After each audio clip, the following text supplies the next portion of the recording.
Well, hi there, everybody. Welcome to the Fractal Standard, number 16.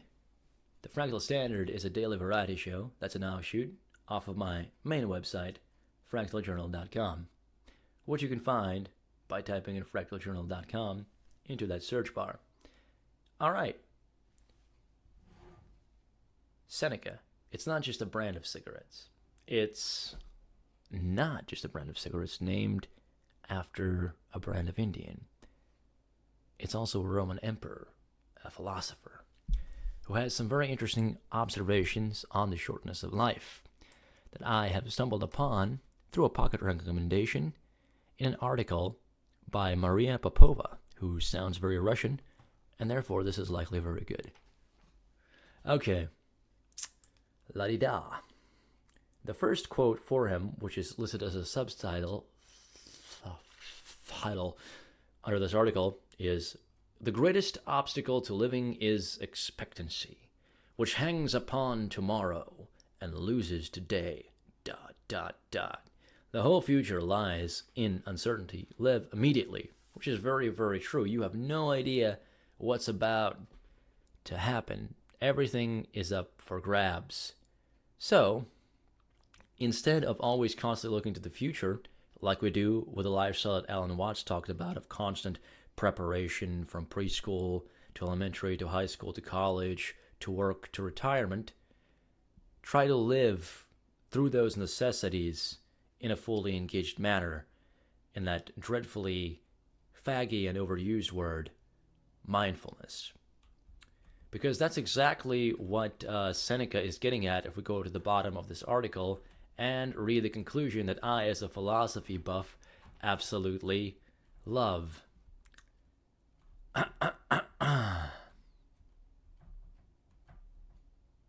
This is a very long article, so to get down there is taking me quite some time.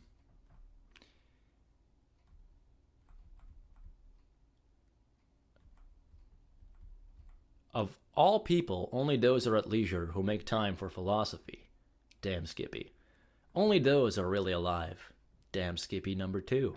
For they not only keep a good watch over their own lifetimes, but they annex every age to theirs. All the years that have passed before them are added to their own.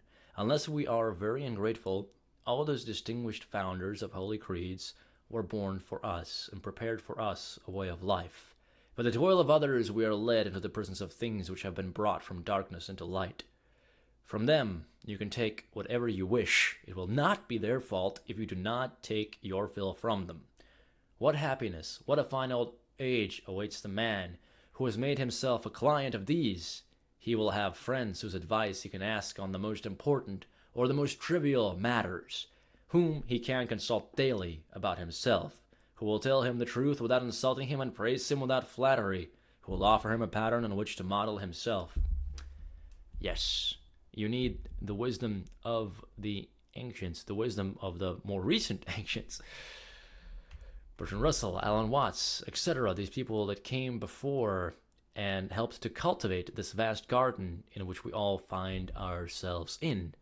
Go into the garden and pick the fruits and eat of them, rather than hanging about the wall munching on snack food and thinking that you've gotten a good deal because you have a luxury SUV. Now, before we leave this article and I mosey on over to a discussion of who Seneca is, for both our sakes, because I'm not exactly certain, let's go ahead and look at this quote from him, which kind of lays out in a very nice way the need for slowing down. Everyone hustles his life along and is troubled by a longing for the future and weariness of the present. But the man who organizes every day as though it were his last neither longs for nor fears the next day. Nothing can be taken from his life, and you can only add to it as if giving to a man who is already full and satisfied food which he does not want but can hold. So you must not think a man has lived long because he has white hair and wrinkles. He has not lived long, just existed long. For suppose you should think that a man had had a long voyage who had been caught in a raging storm as he left harbor, and carried hither and thither, and driven around and around in a circle by the rage of opposing winds. He did not have a long voyage, just a long tossing about. And I thought that was very, very good, because it's not the length of life that brings wisdom, but the quality of life, the amount of engagement. So, for those of us who are younger, this is an excellent kind of call to be more vigilant about how we conduct ourselves, lest we wind up just tempest-tossed and uncertain when we reach our old age.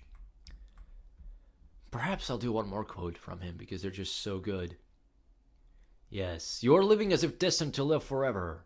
Your own frailty never occurs to you. You don't notice how much time has already passed, but squander it as though you had a full and overflowing supply, though all the while that very day which you are devoting to somebody or something may be your last. You act like mortals in all that you fear, and like immortals in all that you desire. How late it is to begin really to live just when life must end. Retirement. How stupid to forget our mortality and put off sensible plans to our 50th and 60th years, aiming to begin life from a point at which few have arrived. Absolutely. So, now that we've gotten a taste for some of Seneca's ideas, let's go on and take a look at who Seneca is. Oh, excusez-moi.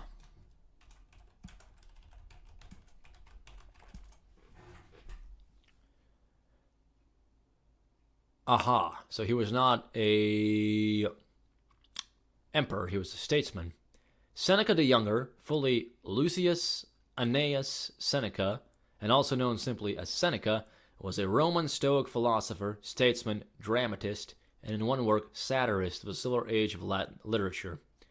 Okay, so he was a Spaniard, Cordoba, in España, and raised in Rome, where he was trained in rhetoric and philosophy. Okay, so he was a Stoic philosopher, which, let's talk about Stoicism on the internet. I see it all the time, people promoting Stoicisms and Stoic ideas, and the way that they do it, the way that they go about it, is basically just preening, moral preening, indifference. It's way too much a reliance on pointing fingers at people and going, you're doing feels everybody else. No. Yes, pointing that out in a constructive way can be a part of Stoicism, but you are not a Stoic or attempting to live stoically if you are just basically this talking head that throws rhetoric at people and that basically just it's just a new way for yuppies to be snarky. Now suddenly they're Stoics. What cause have they for Stoicism? What is it? Stoicism is not an attitude. Stoicism is a school of cultivation, and its mere promotion does not make you a Stoic, nor does it add any virtue to you. That is the virtue signaling that a lot of people that identify as Stoics often rail about that exists in themselves. I'm very bothered by this. Almost as bothered as I am by my balls. I am not Stoic in this regard. Most pants make me really aware of my balls. Why can't they make pants that don't squeeze my balls? I do nothing but physical work and drink coffee all day long. I already have a constant hard-on. I got so hard the other day I swear my cock friggin' vibrated. I don't need any more fucking reminders of my genitals. Holy shit. And these physical realities of all of our anatomies, not just, the male anatomy, these discomforts, this is why I don't buy into the psychoanalysis shit. These social gurus, did you see that? He hesitated there. He rolled his eyes, they were there. He's lying. He's insecure. No. It's because I have half a boner, and I'm trying to figure out if anybody notices it. He couldn't remember the anniversary. He's growing dissatisfied with the relationship. No, maybe it's just that his asshole itches, and you should give him a minute to respond. So, yeah, there's a lot of waste of time there. another Seneca observation was that what a ponderous thing it is for people to ask for your time. Well, when people are lecturing at you or trying to peg you with a psychoanalytic bullshit, they are asking for your time, and I'm saying you shouldn't give it to them. All right. So, speaking of time, some of us choose to spend less time than others on this planet.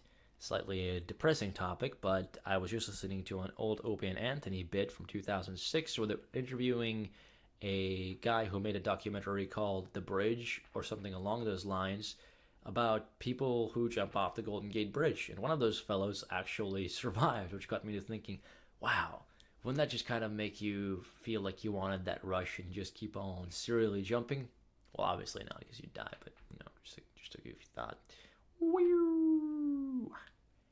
Yeah, but that's crazy. Since like 1931, when the place opened up, like over 1,200 people by 2006, when the documentary was made, had off themselves in that manner, and they tried to install guards and things. They had plans in place, but it was just too costly to do.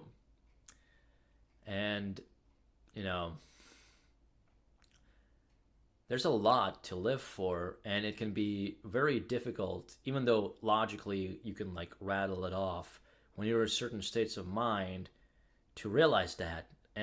And a way to get back on track is not necessarily antidepressants, because those can compound the problem, but learning about how your body works and learning about exercise and music and just little things. And sometimes the people that are told this, they can't do that on their own. So if you know somebody who's got depressive symptoms, go ahead and reach out to them and try to get them into these healthy habits. And it can be really, really hard, especially if there's also kind of an intellectual problem there, as in IQ level. I don't much subscribe to the idea of IQ, but there is kind of a way to test for general reasoning capacities. And sometimes people who have a high IQ don't have good reasoning. But my point is that when someone is just, for lack of a better term, dumb, and they're depressed or they're crazy and you're trying to help them, it can be really frustrating. But taking little steps, if you're going on a walk, try to take them with you. Try to, kind of introduce the idea of food as medicine, because a lot of the things just come from our crazy diets. I strongly believe in that, because I've just heard all sorts of things from podcasts and things over the years about how people with supposedly ADHD kids, when the kids were taken off of a certain high carbohydrate diet and fed a more natural diet that would have, existed, 50 or 60 or 70 years ago, they return to a more normal state. And just some food for thought to spin off of that Golden Gate Bridge topic and the suicides that occur there. Whew.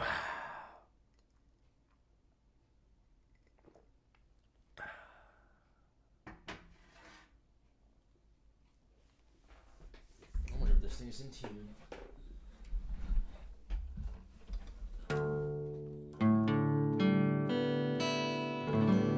Not really.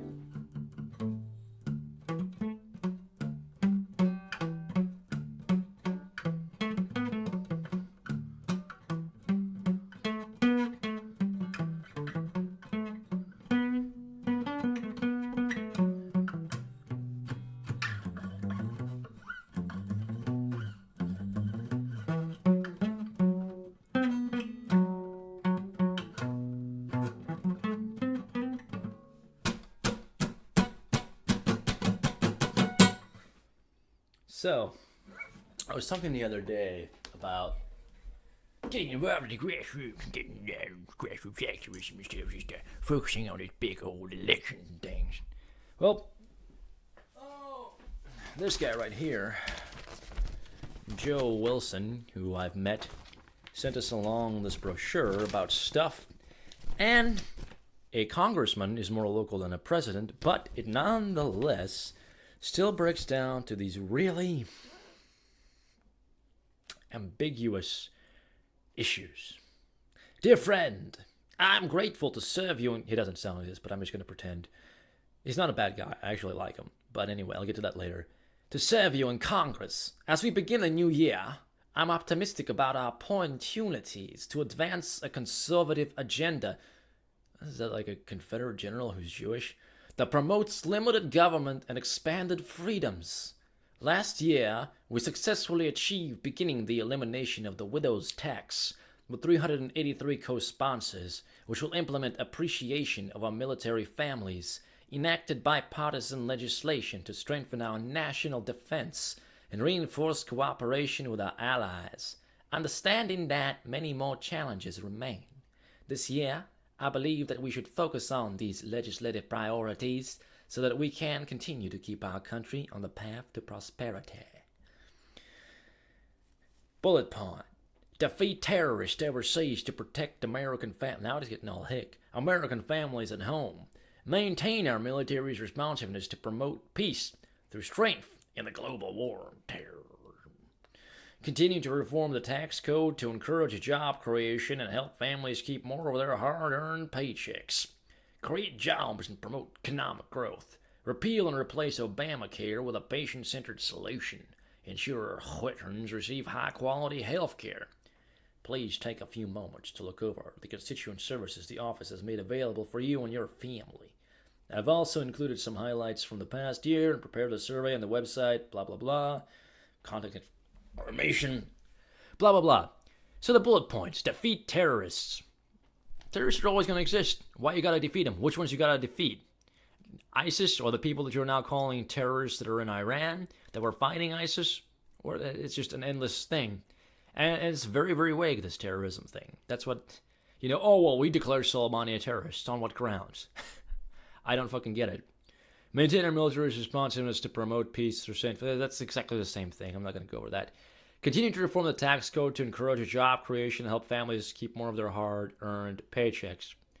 Okay, yeah, you can encourage job creations by reforming the tax code, but what kind of jobs are they going to be? I'm not exactly against this one because there's the liberal argument from this perspective is also kind of crazy, where just in order to even begin to function, you have to be this big corporation. But then there's also people who, like, if there's more businesses, that's a good thing, but it's not necessarily going to be amazing for the economy, because you're just going to have a bunch of people working in positions that don't pay them enough to have anything resembling a living standard. Now, in terms of taxation, I really probably agree with this one. But again, it breaks down into that whole ambiguous fight. Like, there needs to be more specifics here. And I guess this brochure can't list them, but I'm just saying there needs to be more specifics to, what does he mean by reform the tax code and the track record of those reforms and the projections based on observations from economists and others.